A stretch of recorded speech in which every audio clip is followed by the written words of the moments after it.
When a racist gang targeted a 91-year-old black veteran, they didn't realize they were up against an elite soldier. Despite their ignorance, the veteran showed incredible courage and strength, proving that age doesn't take away from his warrior spirit.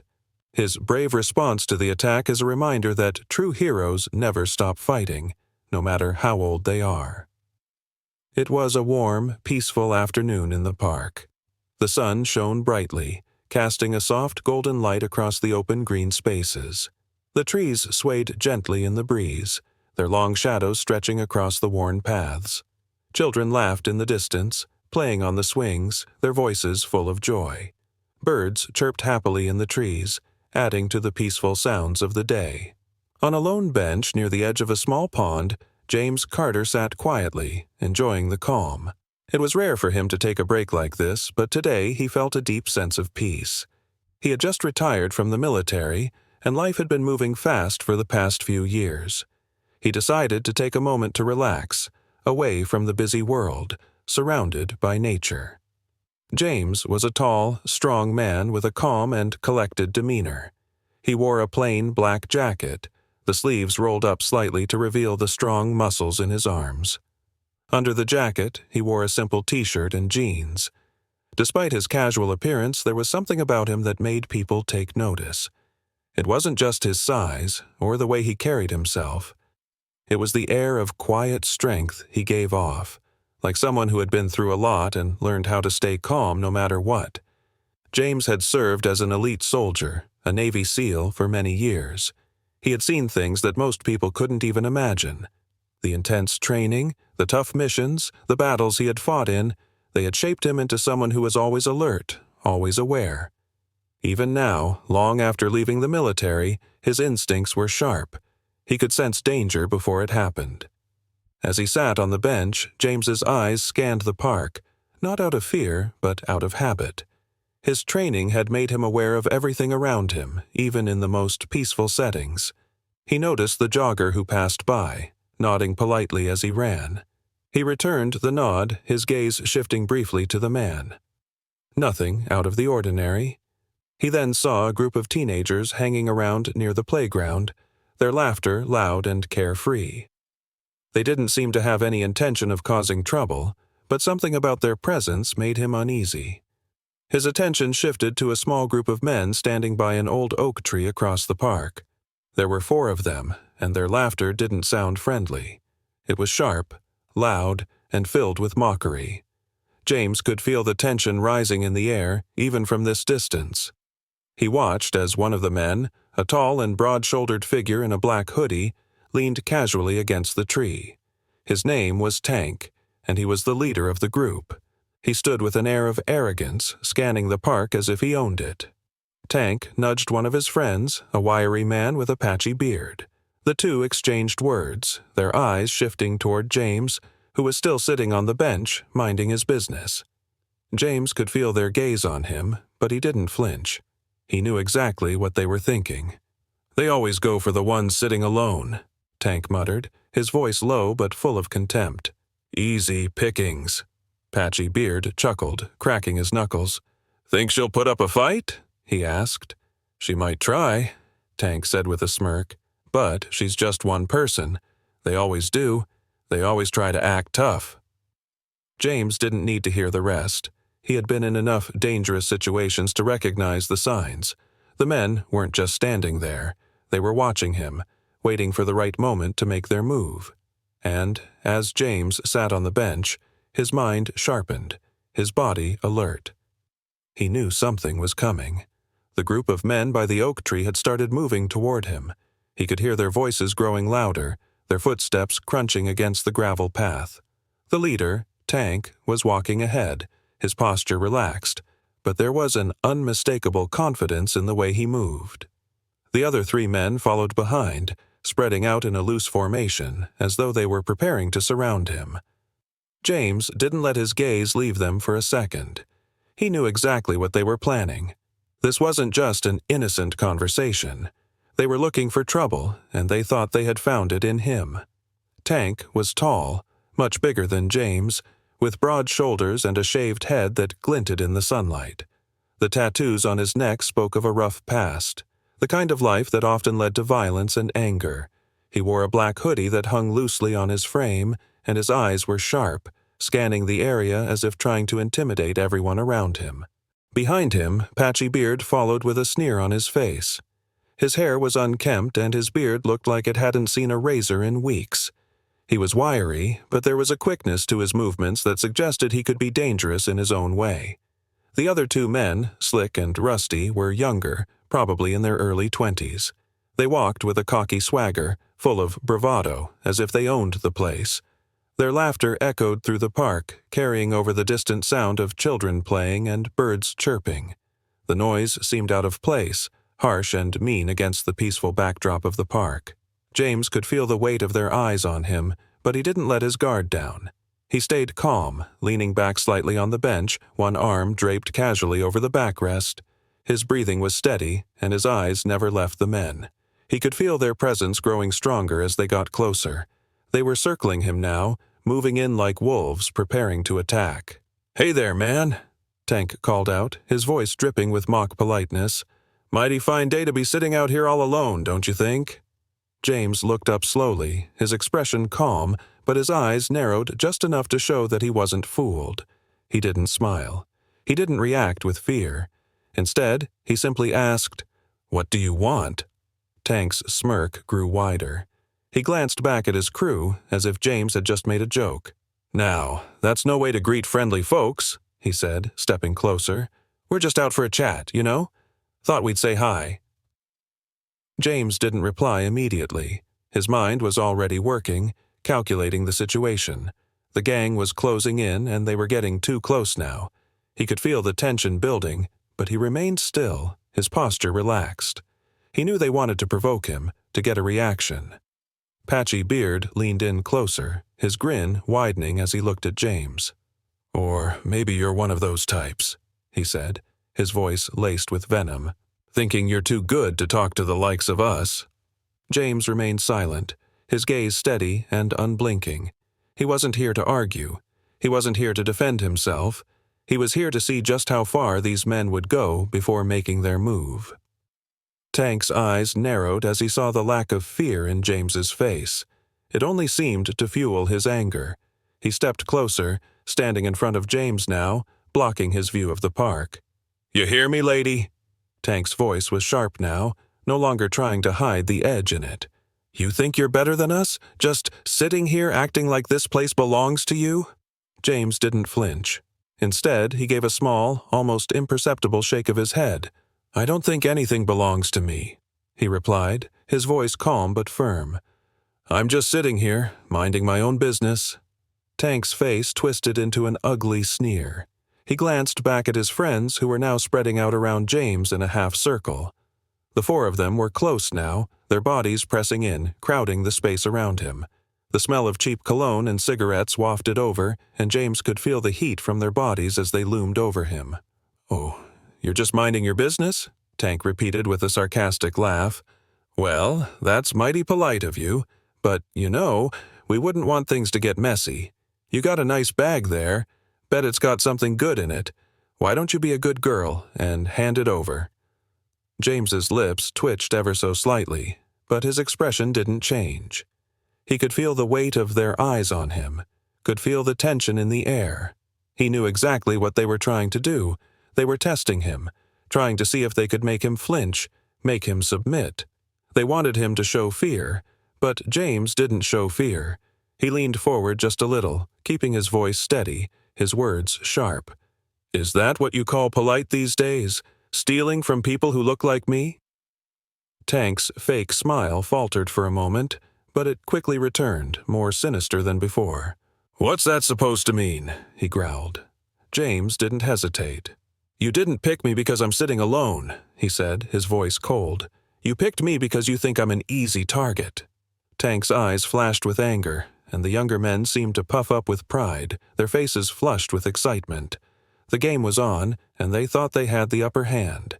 They didn't know who they were dealing with. "You got a mouth on you, huh?" One of the younger men, Rusty, said with a sneer. He took a step closer, his fists clenched. James didn't flinch. He stayed calm, his eyes never leaving Tank's. The tension in the air thickened. This was it, the moment when everything would change. The moment was electric. The men had closed in, surrounding James like a pack of wolves encircling their prey. But James wasn't prey. He was the hunter. His years of military training had taught him how to read every little detail of a situation, how to sense when an attack was coming before it even began. He could feel the heat of their breath, the sweat on their skin, and the aggressive energy in their movements. But none of that fazed him. He was calm, composed, and focused. Tank stepped even closer, his boots crunching against the gravel as he loomed over James. His breath smelled of cheap cigarettes and alcohol. The other three men, Patchy Beard, Slick, and Rusty, watched eagerly, their eyes hungry for the drama they expected to unfold. They thought they had James exactly where they wanted him. "You really think you're going to talk your way out of this, huh?" Tank sneered, his voice dripping with disdain. "You don't belong here, lady. You've got no business sitting in our park." James stayed silent for a moment, his gaze unwavering. His hands were relaxed, but ready. He was assessing them. Tank's broad shoulders, Patchy Beard's quick hands, and the eager postures of the younger men, Slick and Rusty. They were full of bravado, but James could tell they lacked the discipline he had. They weren't trained for anything serious. They were loud, angry, and stupid. He finally broke the silence, his voice low and steady. "I'm not here for your trouble. I'm here because I need some peace." Tank laughed bitterly, not at all convinced. "Peace? You think you can just sit here on your own and have peace? You think this park is yours?" He stepped even closer, now standing directly in front of James. His face was only inches away, his breath hot and foul. James didn't react. His body was still, his mind was calculating. He wasn't going to let this escalate unless it had to, but it was clear the gang wasn't going to back off. They saw an opportunity to show power, to put someone in their place, and they weren't going to let it go easily. Tank shoved James's shoulder roughly, knocking him slightly off balance. The other men watched with hungry eyes, waiting for a reaction, any reaction. James's head snapped back up, his eyes cold and unblinking. The shove was a signal. The game had begun. He stood up slowly, not out of anger, but because he knew it was time. He wasn't going to fight unless he had to, but he couldn't let them think they had control either. He took one step forward, his feet firmly planted. "You shouldn't have done that," he said, his voice calm, but with a hint of warning. Tank's eyes flashed with amusement. He thought James was trying to bluff, trying to play some psychological game. "What are you going to do, huh? You think you can take all four of us?" "I don't need to take all of you," James replied, his voice low but confident. "I only need to take down the first one who makes a move." The group fell silent for a moment, surprised by his calm demeanor. They expected fear, a fight-or-flight reaction, but James gave them neither. He stood there, unmoving, a quiet storm waiting to erupt. Tank's expression twisted in confusion and irritation. He wasn't used to people talking back to him like this, especially not someone alone in a park, seemingly vulnerable. Rusty, one of the younger men, stepped forward, trying to be the tough guy. "She's not going to do anything," he said, his voice full of bravado. "She's all talk." Tank shot Rusty a glare, telling him to back off. Then, turning his attention back to James, he sneered. "So, you think you're some kind of tough guy, huh? You think you've got what it takes to stand up to us?" James didn't answer. Instead, he shifted his weight slightly, his body poised, ready for whatever was coming next. He'd been in tight spots before, where people underestimated him. This was no different. Slick, the last member of the group, let out a laugh that was almost more nervous than mocking. "This is going to be good," he muttered, adjusting the waistband of his pants. Tank's eyes narrowed. He was done talking. His hand shot out, grabbing James by the collar of his jacket. "Enough talk," he growled, pulling James forward. "Let's see if you can back up all that big talk with some action." Before Tank could fully pull James forward, James reacted. His hand shot out, grabbing Tank's wrist with incredible speed, twisting it with a precise movement that sent a sharp pain through Tank's arm. James was quick, too quick for Tank to keep hold of him. In an instant, James spun Tank around, using his body to leverage the man's size and momentum. Tank stumbled, his hand loosening around James's jacket. In one smooth motion, James shoved Tank hard into the oak tree behind him. The impact was enough to knock the wind out of him. Tank gasped, shocked by the sudden force. The other three men froze. They hadn't expected this. They hadn't expected James to move that fast, to be that strong, to take down their leader so easily. James stood there for a moment, his posture still relaxed but his eyes blazing with intensity. "I warned you," he said, his voice calm but commanding. "You shouldn't have done that." Tank struggled to get up, but the blow to the tree had left him disoriented. He glared at James, fury written all over his face. His pride had been wounded, and now, more than ever, he wanted to make James pay for humiliating him in front of his crew. But James wasn't finished yet. He hadn't even broken a sweat. "Get up," James said, his voice low. "If you want to fight, we can fight, but this ends right now." Tank staggered to his feet, his eyes burning with rage. "You think you can take all of us, huh?" he spat. "We'll see about that." Slick and Rusty moved closer, ready to join in. They could see that their leader was getting back up, but it was clear they were hesitating. They were unsure now. They had been ready to attack a vulnerable person, someone they thought would be easy to overpower, but they hadn't expected James to be the one with the upper hand. The gang didn't know it yet, but they had made a huge mistake, and it was going to cost them. The air between James and the gang crackled with intensity. Tank, still rubbing his shoulder where he'd slammed into the oak tree, glared at James as if he had just been humiliated in front of his friends. The other three men were still unsure of what to do.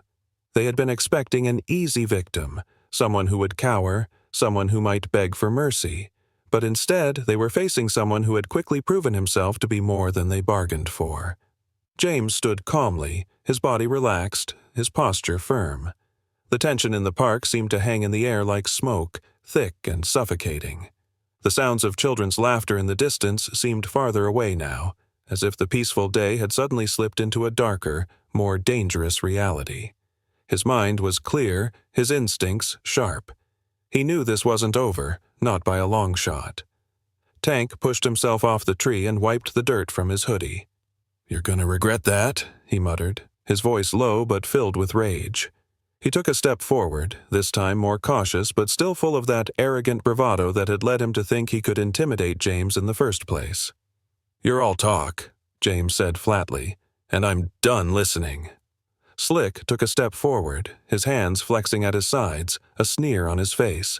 "You think you can take all of us on, old man?" he taunted, his voice full of forced confidence.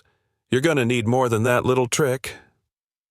James didn't react, but his eyes never left them. He had them right where he wanted them. The more they talked, the more they revealed about themselves. The more they exposed their weaknesses. Their egos were so big that they thought they could easily take down anyone who wasn't like them, anyone they deemed beneath them. But what they didn't realize was that they were standing in front of a man who had fought in real battles, who had seen and survived things far worse than what they could ever imagine.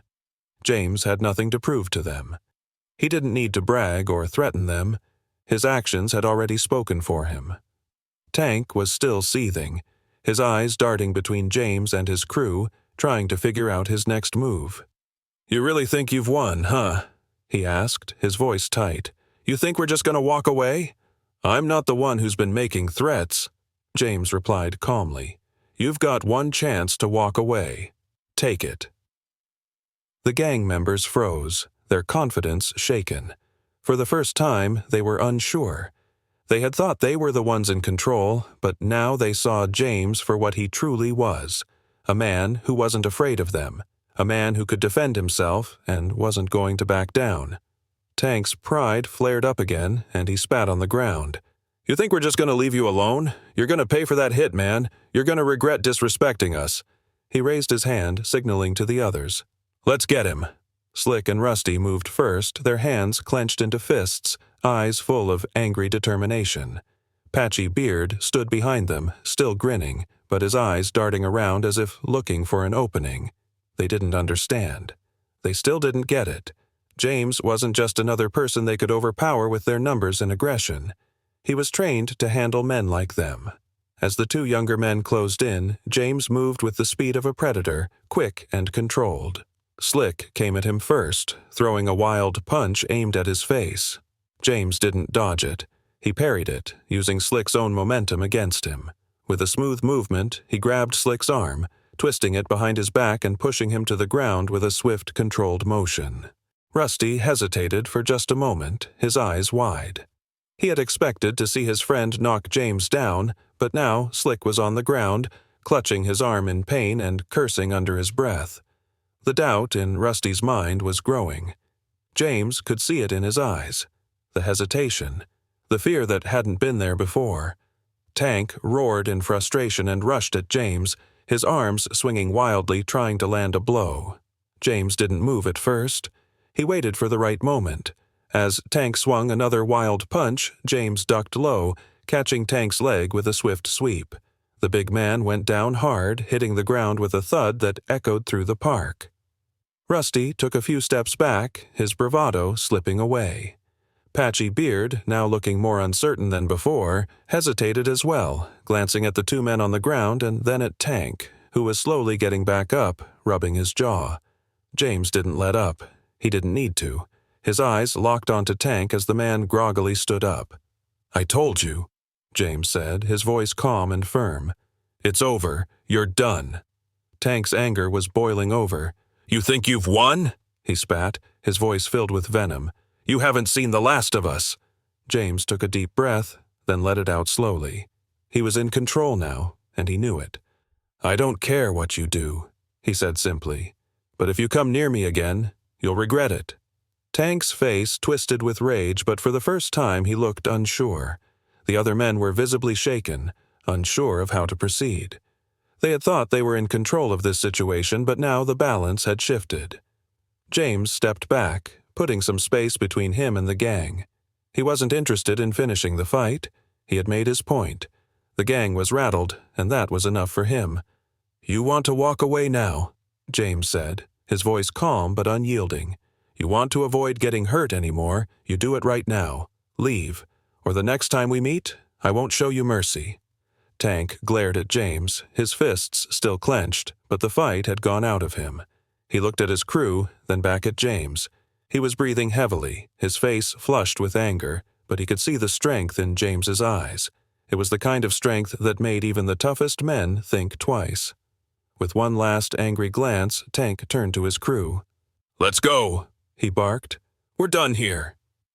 Rusty and Patchy Beard didn't need to be told twice. They quickly followed Tank, and one by one they slunk away, their pride shattered, their plan ruined. James watched them leave, his stance still relaxed but his mind alert. He knew this wasn't over. He'd made them back off today, but this kind of hate didn't disappear easily. He had no doubt that the gang would try again, and next time they might come with more force. But James was ready. He always was. As the last of the gang disappeared into the distance, James let out a slow breath, the adrenaline fading. He looked around the park again, the children still playing in the distance, the birds still chirping, and the sun still shining. The world was calm again. But James knew that peace was fragile. He wasn't naive enough to think this was the end. The following days passed quietly in the park, but James couldn't shake the feeling that something was coming. The calm after the storm was deceptive. He had been trained to recognize when danger was on the horizon, and despite the temporary peace, his instincts told him that Tank and his crew weren't done yet. They had taken a blow to their pride, and people like that didn't forget. Not easily, and not without consequences. James continued his routine. He went to the park every afternoon, as he always had, but now he paid extra attention to every sound, every movement around him. He stayed alert, his senses heightened. He wasn't looking for a fight, but he wasn't going to be caught off guard either. His training told him to anticipate, to be ready for whatever came next. He didn't see the gang again for a while, but that didn't mean they weren't planning. He knew that a group like theirs would have too much pride to leave things as they were. They would gather, they would talk, and they would plot. The thought gnawed at him. He had a sense of the kind of people they were, the kind who would escalate things until they got what they wanted. One afternoon, after his usual park visit, James decided to take a walk through the nearby streets, hoping to clear his mind. He needed to stay grounded, to remind himself that this wasn't war anymore. He wasn't in a combat zone. But the weight of the past few days was heavy, and he couldn't shake the feeling of being followed. It wasn't paranoia. It was just his instincts kicking in. As he walked down the quiet street, James's eyes kept darting over his shoulder. His footsteps were steady, but his pace was slightly quicker than usual. He could feel it, the tension in the air. Someone was watching him. He took a right turn down an alley, and that's when he heard it, the unmistakable sound of footsteps behind him. He didn't have to turn around to know who it was. He knew those steps. They were deliberate, heavy, and there were multiple sets of them. The gang had found him. James didn't break stride. He moved faster, but not too fast to make it obvious he was running. He was being followed, but he wasn't about to make it easy for them. He kept his pace steady, rounding another corner as the alley grew darker, the shadows lengthening. As he moved, his mind worked quickly. He needed to assess the situation. It was a narrow alley, too narrow for a full-on fight, but it gave him options. There were dumpsters and crates he could use to block their path. The element of surprise was still in his favor. The gang probably thought they were the ones who were in control, but they were wrong. He stopped at a dead end, turning around to face the alley. He positioned himself against the wall, his back to the bricks, watching the entrance. He'd made his stand. Now he'd wait. A few moments passed, and then they appeared. Tank, Patchy Beard, Slick, and Rusty, just as James had expected. They had been planning this, and they'd decided that today was the day to settle the score. Their eyes were full of anger, their movements stiff with rage. They had something to prove now. "We're done playing games," Tank said, his voice cold. "This is it." James didn't respond. He didn't need to. His eyes locked with Tank's, and he could see it, the desperation. Tank and the others were cornered in their own anger. They wanted revenge, but they were already losing. Their bluster wasn't fooling anyone. It was the kind of bravado that came from fear, not strength. "You made a mistake that day in the park," Tank continued, stepping closer, "but you won't make it again." James's posture remained relaxed, but every muscle in his body was tense, coiled, ready. "I didn't make a mistake," he said calmly. "You did. You thought I was someone you could push around, but I'm not that guy." Rusty sneered. "You're just a freaking soldier. What do you know about real power? About control?" James's eyes flicked over each of them, noting their positioning, their nervousness masked by fake bravado. He could see the hesitation in their movements now, the same hesitation he had seen before, only this time it was more pronounced.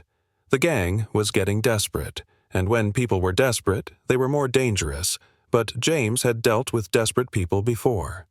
"I know enough," James said, his voice steady, his hand almost casually resting on his jacket. "I know that you're not the ones in control anymore." Tank's eyes narrowed in fury. "We'll see about that." With a sudden move, he lunged forward, aiming a punch at James's chest. But James was already in motion, his body shifting to the side with the grace of someone who had lived and breathed combat. The sound of Tank hitting the ground echoed through the alley, the sickening thud of his body slamming into the concrete sending a brief but sharp jolt through the air.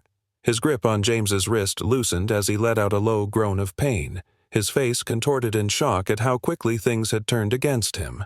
The gang, for the first time, seemed unsure of themselves. They had thought this would be another easy confrontation. Intimidate, overpower, and walk away victorious. Instead, they were facing someone who wasn't afraid to fight back, someone who knew exactly how to make them pay for their mistakes. James stood tall, his posture relaxed but ready. His eyes flicked over to the other three men, still frozen in place. Slick, Patchy Beard, and Rusty were watching with wide eyes, clearly unsure of what to do next. The same overconfidence that had carried them this far was now replaced with uncertainty and fear. They were no longer the ones in control. For a moment, everything was still. James's breathing was slow and steady, the only sound in the alley the soft rustling of the wind and the distant hum of traffic. The gang was waiting for Tank to recover, but James wasn't going to give them the chance to regroup. He knew that the longer they stood there, the more time they had to think, and the more likely they were to escalate things. Tank slowly started to get up, his movements shaky as he rubbed his wrist. "You," he spat, gritting his teeth in anger. "You think you've won? You're gonna pay for that, man." James stepped back, putting some distance between them. "I'm not here to fight for no reason," he said coolly. "But you keep pushing, and you'll find out how much of a mistake that is." Rusty stepped forward, his fists clenched, his face red with frustration. "You think you can take all of us, huh?" he growled. "We're not just gonna let you walk away from this." James's gaze flicked to Rusty. "I'm not here for a fight," he repeated, his voice steady. "But if you force me to defend myself again, I won't hesitate. You don't know who you're dealing with." The air seemed to grow thicker, the tension rising. The gang members were clearly on edge now, their faces a mixture of anger, confusion, and fear. They didn't know what to do with a man like James. They had expected him to break, to cower under the weight of their numbers and their insults. Instead, he had proven that he wasn't afraid. Tank finally managed to push himself up, his face reddening with rage as he glared at James. "You're just a freaking soldier," he spat. "You think you can intimidate us with your little moves? We'll show you real power." Before James could respond, the faint sound of sirens reached his ears. It was distant at first, but it grew louder, and then the flashing red and blue lights of a police car appeared at the end of the alley. James's eyes flicked to the approaching squad car, then back to the gang. He knew this was it, the end of this little confrontation. The police were on their way, and the gang wouldn't be able to talk their way out of this one. "We need to get out of here," Patchy Beard muttered, glancing nervously at the flashing lights. "Now." But Tank didn't move. He was too angry to back down. He clenched his fists, his jaw tight with frustration. "No," he growled. "We're finishing this. We're not going anywhere." James's voice was calm but firm. "You don't have a choice now. The police are on their way. You'll have to answer for what you did." For a moment, Tank seemed to waver. The police car was now parked at the entrance of the alley, and two officers stepped out, their hands resting on their holsters. They had seen the situation and immediately understood what was going on. Tank looked at the officers, then back at James, and for the first time his confidence faltered. The officers moved quickly, their eyes scanning the scene. They had seen enough. "What's going on here?" one of them called out, his voice authoritative. "Nothing," Tank said quickly, trying to hide the fear in his voice. "Just a misunderstanding. I saw everything," James interrupted, stepping forward, his eyes locked on the officers. "They were threatening me. I tried to walk away, but they wouldn't let me." The officers exchanged a quick glance. "You two," the officer gestured to Tank and his gang. "Come over here." The tension in the alley was thick as the officers moved in, ready to separate the gang and take control of the situation. The gang members were clearly agitated, but they didn't resist. They knew they were in trouble now. Tank looked at James, his eyes burning with hatred. But there was nothing he could do. The tables had turned. James didn't move. He stood his ground, watching as the officers spoke with the gang, questioning them about what had happened. He could tell from the way Tank and his crew were trying to act tough, but with no real conviction, that they were already realizing they were in over their heads. The officers had their badges, their authority, and they weren't going to let them walk away easily. After a few minutes of questioning, one of the officers turned to James. "Are you all right, sir?" he asked, his voice softening a bit. James nodded, his face calm. "I'm fine. They tried to intimidate me, but I handled it." The officer looked over at the gang, who were now in handcuffs, their faces sullen and angry. "You were lucky, man," the officer said with a small smile. "Most people would have panicked, but you stayed cool under pressure." James didn't respond. He wasn't looking for praise. He didn't need to be a hero. He just needed to get through the day and keep his peace. The officers led the gang away, one of them making sure to warn them about the consequences of harassment and assault. As they were escorted out of the alley and into the squad car, James stood silently, watching them leave. He had won this round, but he knew it wasn't the end. The gang would be back, he was sure of it. But next time, James would be ready. The squad car doors slammed shut with a finality that echoed through the alley, the sounds of the gang being driven away reverberating in James's mind. He stood there for a moment, his body tense, but his eyes fixed on the empty space where the gang had stood just moments before. The red and blue lights of the police cruiser faded as it turned onto the main street, leaving the alley in a heavy silence. James exhaled slowly, his muscles still on edge, as the adrenaline of the confrontation ebbed away. He felt a strange emptiness after the tension had released, like the calm after a storm. He hadn't wanted to get involved in a fight, but he knew he'd made the right call. There had been no other choice. The police had handled the rest. They had the authority, the power to detain and arrest. But as the dust settled, James couldn't shake the nagging feeling that this wasn't over. He'd won this round, but something told him that Tank and his crew weren't going to just disappear into the shadows. The hate and anger that had driven them before would only grow, and next time it would likely be more than just words and threats. James turned his back on the alley and began walking slowly down the street, his footsteps measured, his mind running through the possibilities. The encounter had been messy, but at least it had ended with him standing tall. And now the question was, what would come next? As he passed the corner of the alley, he caught sight of a familiar face. Emily. She was standing by the curb, as if waiting for something. When she saw him, she smiled and walked over, her expression a mixture of curiosity and concern. "You okay?" she asked, her tone genuine, her eyes scanning him for any sign of injury. James hadn't noticed her earlier when he'd been caught up in the aftermath, but now he appreciated her presence. She had witnessed part of the altercation from a distance, and he knew she'd been worried about him. "I'm fine," he said, offering a faint smile. "It's over now." Emily nodded, but didn't seem entirely convinced. "I saw the whole thing from across the street. You handled yourself well. Those guys didn't stand a chance." James shook his head slightly, not looking for praise. "It wasn't about them. It was about me not backing down. They pushed too hard." She frowned, crossing her arms. "I get that, but you're not just some guy who can walk away from something like that. Those guys were dangerous." James turned to face her, his voice quiet but firm.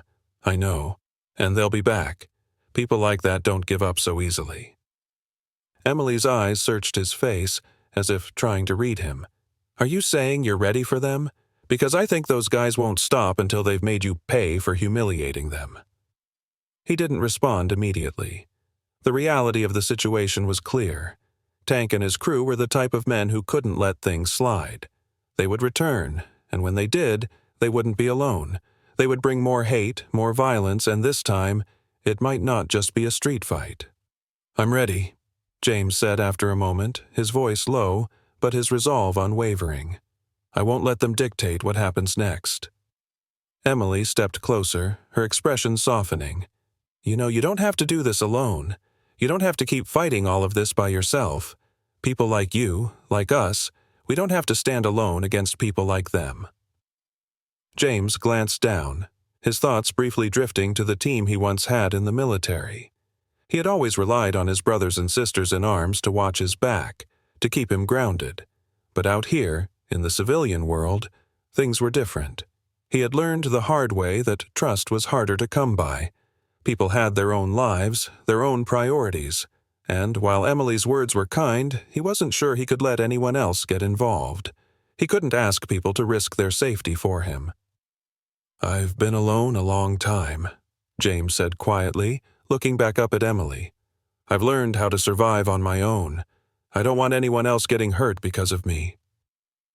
Emily's eyes softened, and for a moment there was an understanding between them, an unspoken acknowledgement that both of them knew what it felt like to face something you couldn't control, the feeling of being alone, even when surrounded by others. But she didn't press him. She just nodded, her tone gentle. "I get it," she said, "but if you change your mind, if you need help, you know where to find me." James felt a twinge of something, gratitude maybe, or something more, at her offer.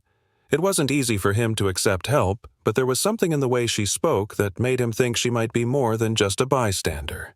Maybe, just maybe, she understood what it was like to face something bigger than yourself. "Thanks," James said, his voice soft. "I'll keep that in mind." Emily hesitated for a moment before giving him a small, reassuring smile. "Stay safe, James. Don't let those guys get to you. You've got more people behind you than you think." With that, she turned and walked away, her figure slowly disappearing into the distance, leaving James standing in the quiet street. He watched her for a moment before his gaze shifted back to the darkening alley, where Tank and his crew had stood. James knew the next encounter would be worse. He didn't need to be a military strategist to understand that much. The gang would come back, but this time he would be ready. He had learned that no matter how many battles you won, you had to stay vigilant. There would always be another fight waiting around the corner. He turned away from the alley and began walking down the street. It was late now, and the air had grown cool, the streetlights casting long shadows on the pavement. He felt the weight of the evening on his shoulders, but there was something else too, a sense of purpose. He had faced the first round and come out on top. He had no intention of letting things end here. The fight wasn't over, not by a long shot. The game had just begun, and James Carter was ready for whatever came next. The following days were tense. James couldn't shake the feeling that his confrontation with Tank and his gang wasn't just a personal fight. It was part of something bigger. Racism, hate, and prejudice weren't just abstract concepts to him. They were a lived reality for people like him, and as much as he wanted to move on and let things go, he knew that he couldn't. He had already fought back, but the battle for justice, real justice, wasn't just fought in dark alleys or quiet streets. It was a fight that had to be waged in communities, in homes, in the hearts of those who had been silent for too long. Over the next week, news of the gang's arrest spread through the neighborhood. The story of the confrontation between James and the racist group was picked up by local media outlets, though the press didn't always portray the details correctly. They focused more on the sensational aspects of the altercation, the street fight, the heroic lone man standing up to a gang of bullies, than the broader, deeper issue. James didn't mind the attention. It wasn't why he'd done what he had. But he couldn't ignore the underlying truth that the community needed to start speaking out, especially if they were ever going to break the cycle of hatred. He had been just one man in that alley, one man facing down 4 others. But what about all the others, the ones who didn't have the training or the courage to stand up? That's when he realized that the real fight wasn't just about protecting himself or showing the gang who was in control. It was about changing the system. He could make sure that they didn't come after him again, but he couldn't stop them from going after someone else. He had to find a way to stop people like them from hurting others in the first place. James wasn't the kind of person to sit on the sidelines, waiting for change to come. So, he began to act. He started talking to local leaders, activists, and people who had witnessed the gang's behavior over the years. Word spread quickly that James was willing to stand up, not just for himself, but for the entire community. People began to listen. The anger that had once festered in the background began to bubble to the surface, and suddenly James found himself at the center of a movement. One that he hadn't planned on, but one that felt like it was meant to be. One of the first steps was a community meeting organized by Emily. She had been the one to reach out to local groups, and with her help, James found himself speaking to a room full of concerned citizens. Many of them were young, eager to find a way to bring justice to their community. Others were older, more cautious, but just as committed to the cause. The one thing they all shared was a desire for change, and they knew that without confronting the issue of hate and racism head-on, there could be no real progress. The meeting was packed with energy, and James could feel it. It wasn't just anger, it was hope. Hope that something could be done, hope that things didn't have to stay the way they were. "I don't have all the answers," James said, standing before the crowd. "But I do know this. We can't keep letting people like them get away with it. This isn't just about one guy standing up to a gang. This is about all of us standing up together saying, enough is enough. We need to take action, not just in the streets, but in our homes, in our schools, in our workplaces. This isn't just a fight for me. It's a fight for all of us." The room erupted in applause. It wasn't perfect, not yet, but it was the start of something bigger. James stayed up late that night, speaking with people, brainstorming ways they could keep pushing forward. The group wanted to hold rallies, to educate people about the issues of racism and hate that had plagued the area for too long. They talked about organizing protests, calling out the hate groups that operated in the shadows of their town, and putting pressure on local leaders to do more. For the first time in a long while, James felt like there was a purpose to all of this. It wasn't just about protecting himself anymore. It was about making sure that no one else would have to face what he had gone through. A few weeks passed, and the momentum from the community meeting began to turn into something real. James found himself not just as a survivor of one confrontation, but as a voice for change in a community that had been silenced for too long. There were rallies in the streets, protests at City Hall, and meetings with local government officials demanding that more be done to combat the rising tide of hate and violence. But it wasn't just the big events that were making a difference. It was the everyday conversations, the small acts of kindness, the way people began to speak up when they saw something wrong. James watched as families, friends, and strangers came together to take action.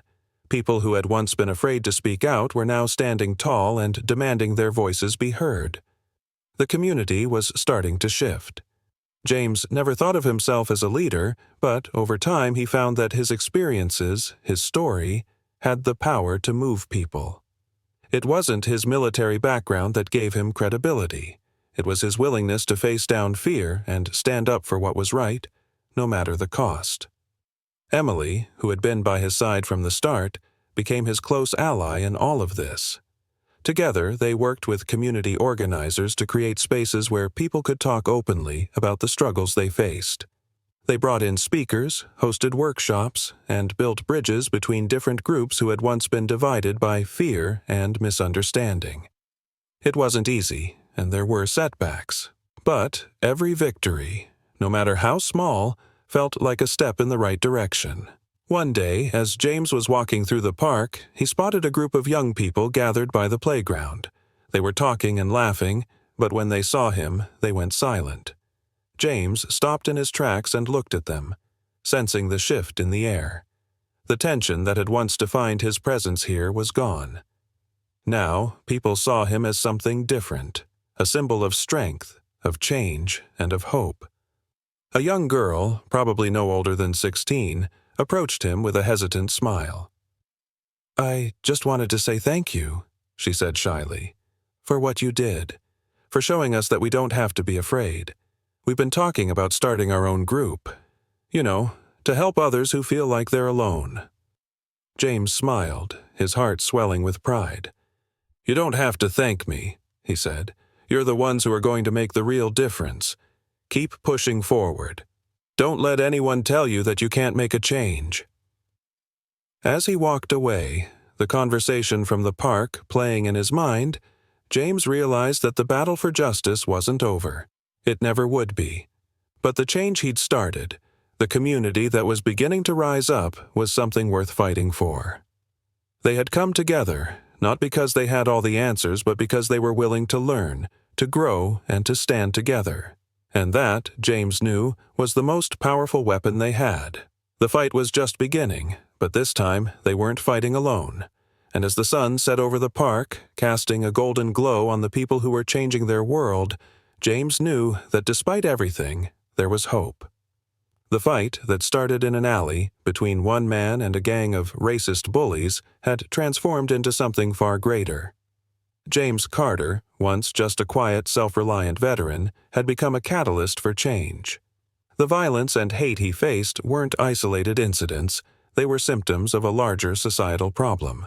But James refused to let fear or anger dictate the narrative.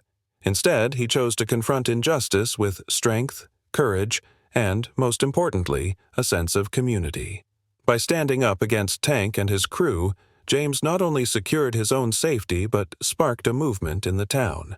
A movement built on the understanding that standing against hate, bigotry, and oppression is not just a personal battle, but a collective responsibility.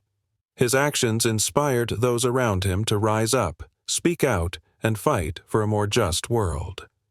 People, once silenced by fear, began to find their voices. And it wasn't just about taking down a few bullies, it was about confronting the deeper, systemic issues that allowed those bullies to thrive. Through community meetings, rallies, and a growing network of people determined to make a difference, James, with Emily by his side, helped shift the tide. Together, they were part of a larger movement, proving that even the smallest acts of resistance can ripple out to create waves of change. But James knew this was just the beginning. The fight wasn't over. The community had begun to recognize its power, but there was still more work to be done. More people to educate, more lives to touch, and more systems of hate to break down. It was a long road ahead, but with the strength of unity, there was hope. The story of James Carter is a reminder that one person's courage can ignite a movement, but it takes the collective effort of many to bring about real change. If you felt powerless in the face of hate, violence, or injustice, remember, you don't have to fight alone. Stand with your community, speak out, and take action.